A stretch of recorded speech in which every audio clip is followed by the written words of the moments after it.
咱台湾伫每年就进入超高龄的社会，变啊学习大愈活愈空间是真重要的议题。伫台北的内湖，就有一个幼教老师特别开社会人的幼教班，咧强化老大人的心脏甲细胞的功能，还有肌耐力。因若即个幼教班，即学员平均的年岁拢已经超过1甲子，因身体软 Q 的程度是比少年家更较软 Q。其中上侪岁学员已经83岁。肩膀上提膝，下吐对老师的口令配合喘气，将全身筋脉展开。这是台北市内湖的瑜伽教室。这学生平均年岁超过60岁，不过身体柔软度一点仔拢无输乎少年人。年纪大了，孩子们都大了，那我就是找一个自己喜欢的运动，因为我喜欢舞蹈跟瑜伽。有些人听了瑜伽觉得哇，那好难，其实不是。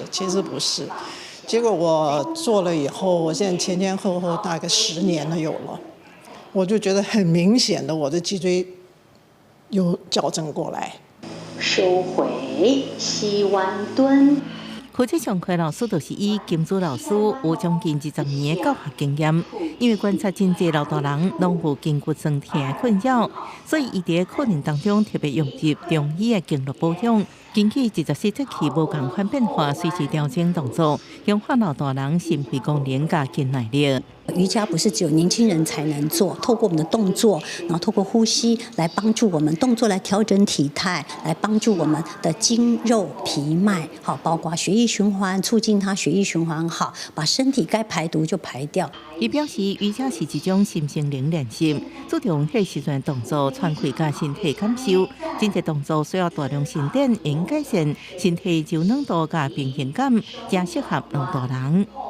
左脚出去，身体在卷，漂亮。瑜伽让我觉得说，不只是肢体的舒缓，那种身心都有。他们就讲这句话，谢谢你帮助我们把健康找回来了，我们就从春天动到春夏秋冬，动到冬天就对了，我们又转回到1年。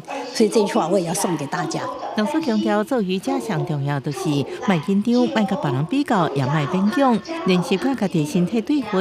尤其超高龄社会推广老大人的运动，不只能改善个人体能，也能减少老化的程度，让老大人活到老，身心拢健康。记者综合报道。